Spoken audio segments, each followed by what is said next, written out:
बहुत समय पहले की बात है। एक छोटे से गांव में रामू नाम का एक किसान रहता था। गांव में रामू की एक छोटी सी जमीन थी जिस पर वह खेती किया करता था। उसकी जिंदगी का एक ही सपना था कि वह अपनी जमीन पर अच्छी फसल लगाए और अच्छा मुनाफा कमाए, जिससे वह अपने परिवार के सारे सपने पूरे कर सके। रामू का परिवार बहुत छोटा था। उसके परिवार में उसकी माँ शकुंतला और पत्नी सीता और उनका एक छोटा सा बेटा था जिसका नाम था भोला। रामू बहुत मेहनती था। वह सूर्योदय से पहले उठता और खेतों में काम करने निकल जाता। उसकी मेहनत और लगन के बावजूद उसकी फसलें अक्सर अच्छी नहीं होती थीं, क्योंकि उसके पास ना तो अच्छे बीज थे और ना ही सिंचाई के पर्याप्त साधन। फसलों की सिंचाई के लिए रामू को ज्यादातर वर्षा पर ही निर्भर रहना पड़ता था। फिर भी रामू अपनी स्थिति से संतुष्ट था और हमेशा भगवान का धन्यवाद करता था। उसी गांव में एक अमीर सेठ भी रहता था जिसका नाम सेठ धनराज था। सेठ धनराज बहुत लालची और निर्दय था। उसने गांव के कई गरीब किसानों की जमीनें अपने नाम करवा ली थी और उन पर ब्याज का भारी बोझ डाल दिया था। एक बार गांव में सूखा पड़ गया। कई महीनों तक बारिश नहीं हुई और किसान परेशान हो गए। रामू की भी फसलें सूख गईं और उसके पास खाने को कुछ भी नहीं बचा। उसकी स्थिति दिन पर दिन खराब होती जा रही। भाई, इस साल तो बड़ी मुसीबत आ पड़ी है। हमारे सारे खेत सूख गए हैं। फसल का नामो निशान नहीं बचा। अब हम क्या करेंगे?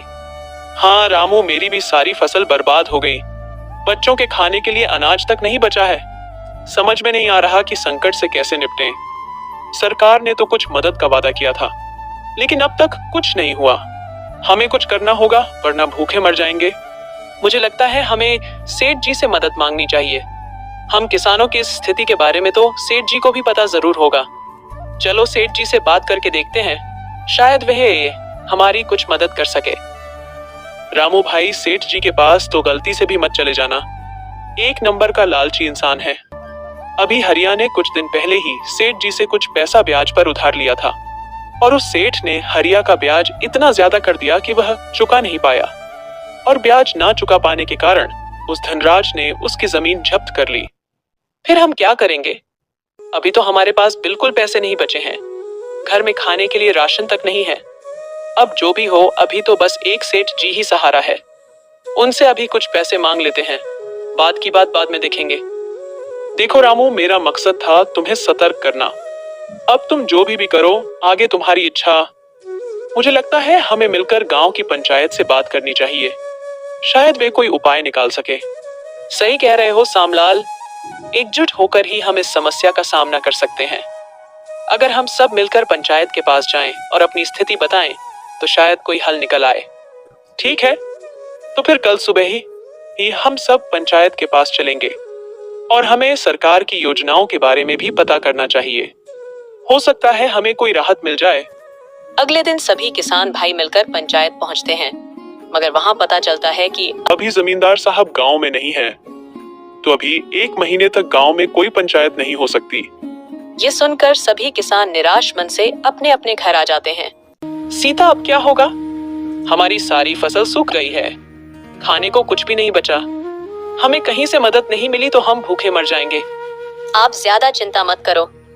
भगवान ने हमें अब तक संभाला है। आगे भी वह हमारी मदद करेंगे। हमें धैर्य रखना होगा सीता। मैंने सेठ धनराज से कर्ज लेने का सोचा है। शायद वही हमारी मदद कर सके, लेकिन मुझे डर है कि उनकी शर्तें बहुत कठोर होंगी। हाँ, मैं जानती हूँ कि सेठ धनराज बहुत लालची है, लेकिन अभी हमारी स्थिति ऐसी है कि हमें कुछ ना कुछ करना ही पड़ेगा। तुम सेठ धनराज से बात कर लो, शायद कोई रास्ता निकल आए। ठीक है, मैं कल सुबह ही सेठ धनराज के पास जाऊंगा। बस भगवान से यही प्रार्थना है कि वह हमें इस संकट से निकाल दें। आखिरकार भूख से मजबूर होकर रामू ने सेठ धनराज से मदद मांगने का निश्चय किया। आओ आओ रामू, क्या हाल है? सुना है तुम्हारी फसलें इस साल बुरी तरह सूख गई हैं। हाँ सेठ जी, इस साल सूखे के कारण हमारी फसलें पूरी तरह से नष्ट हो गई हैं। हमारे पास खाने को भी कुछ नहीं बचा। मैंने सोचा कि आपसे कुछ मदद मांगू। मदद? हाँ, क्यों नहीं, लेकिन मदद के बदले में मुझे भी कुछ चाहिए। तुम्हारे पास देने के लिए क्या है? सेठ जी, मेरे पास देने के लिए कुछ भी नहीं है, लेकिन मैं वादा करता हूँ जैसे ही मेरी फसल उपज जाएगी, उन फसलों को बेचकर आए पैसों से मैं सबसे पहले ऐसे लिया कर्ज भर दूंगा। देखो भाई रामू, ब्याज का मतलब होता है कि तुम्हें कुछ ना कुछ मेरे पास गिरवी रखना होगा। तुम्हारे पास तुम्हारी जमीन तो है, वह तुम मुझे गिरवी रख दो और बदले में ब्याज पर पैसे ले लो, ठीक है?